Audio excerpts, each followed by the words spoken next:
Pemirsa, KPK menangkap Hakim Pengadilan Negeri Depok dan menyita uang 850 juta rupiah dalam tas ransel. OTT terkait dugaan suap penanganan perkara sengketa lahan yang melibatkan PT Karaba Dikdaya, perusahaan yang berada di bawah Kementerian Keuangan.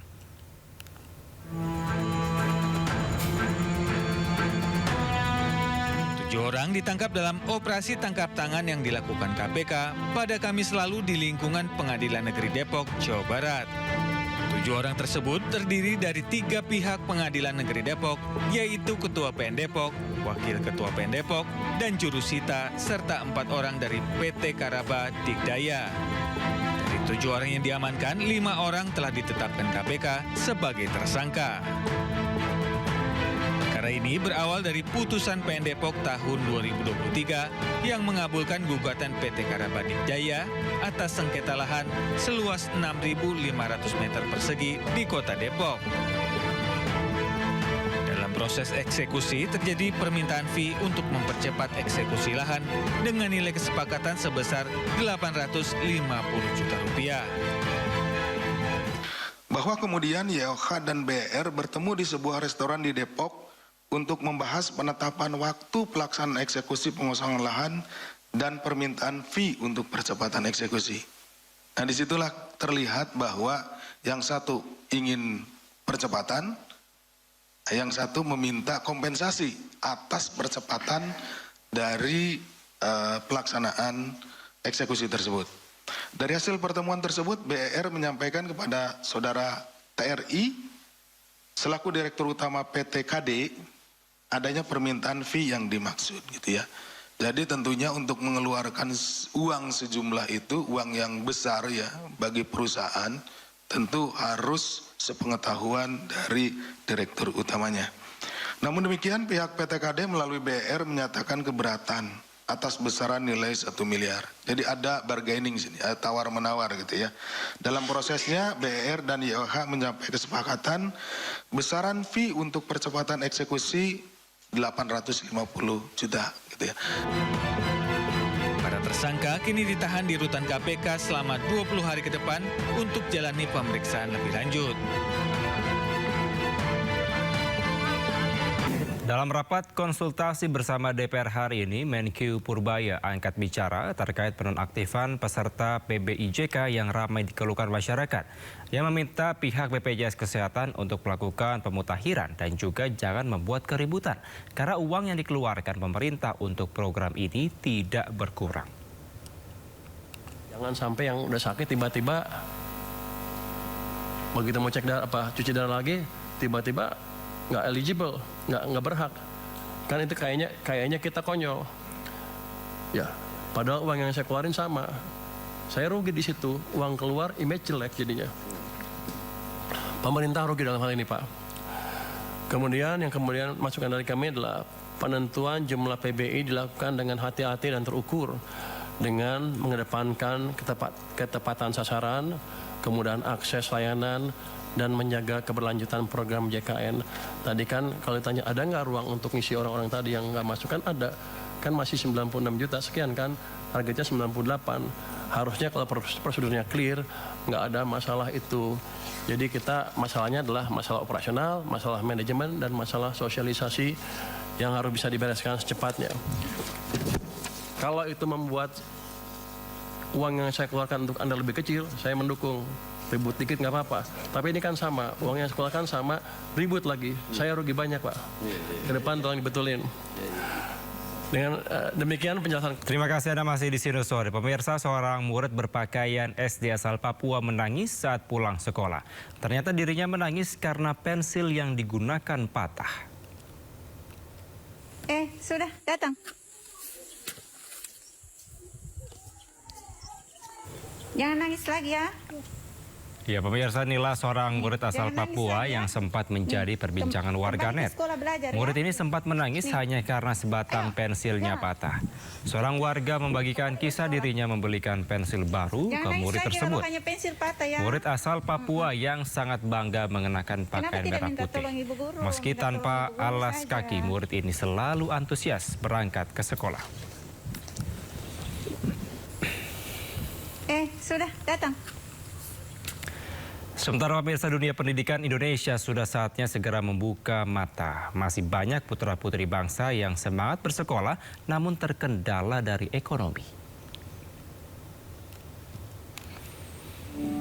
Inilah tangisan histeris seorang ibu setelah putrinya meninggal dunia di jalan di kawasan Kendari, Sulawesi Tenggara. Peristiwa ini terjadi saat sang anak menjual tisu di jalanan. Anak tersebut meminggirkan keinginan untuk bermain, meminggirkan keinginan untuk sekolah.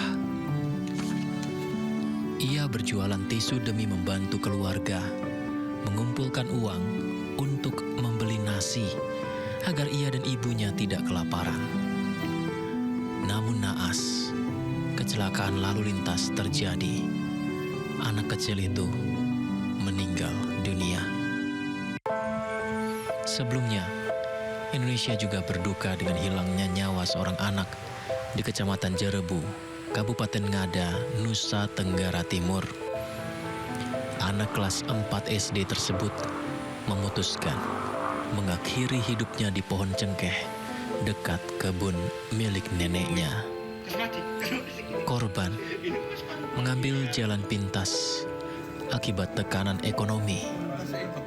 Diduga khawatir terus membebani ibunya untuk mencari uang demi membiayai sekolah dan membiayai kehidupan. Anak tersebut mengambil langkah yang memilukan. Saat melakukan olah TKP, petugas menemukan sepucuk surat dari korban yang mengucapkan perpisahan kepada ibunya. Molo mama, selamat tinggal ibu.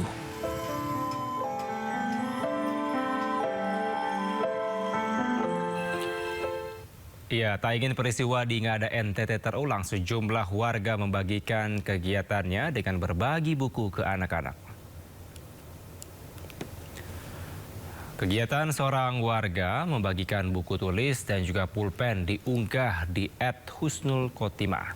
Terlihat sejumlah anak sangat antusias, bahagia mendengar ada pembagian buku gratis.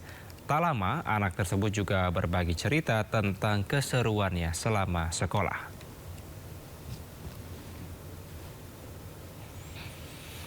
Sementara itu, seorang pengendara motor juga berbagi buku ke anak-anak.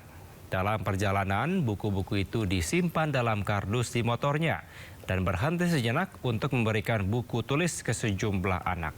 Tak disangka pemirsa, banyak sekali anak yang mendatangi dan juga menunggu mendapatkan buku tulis.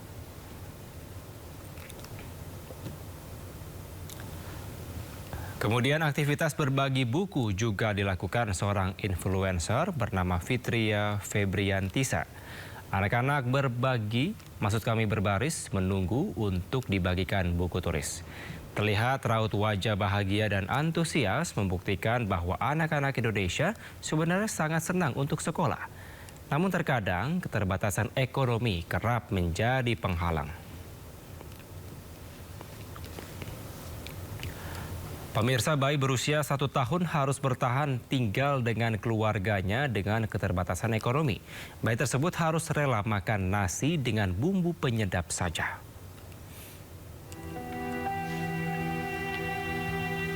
Pemirsa, inilah seorang wanita yang mendatangi rumah tetangganya dan menyuapi bayi 1 tahun di rumah tersebut. Ia menangis karena baru mengetahui bahwa bayi tersebut tinggal dengan neneknya dalam kondisi keterbatasan ekonomi. Dengan kondisi ini, nenek tersebut harus mengasuh 6 cucunya. Mirisnya akibat kendala biaya, bayi itu terpaksa minum banyak air putih, susu kental manis sasetan, dan juga makan nasi putih yang dicampur dengan bumbu penyedap. Baru mengetahui kondisi sang bayi, tetangga berdatangan dan mulai menggalang dana. Bantuan dari netizen berdatangan dan kini telah terkumpul sejumlah uang untuk memenuhi kebutuhan makanan yang bergizi untuk sang bayi. Assalamualaikum warahmatullahi wabarakatuh.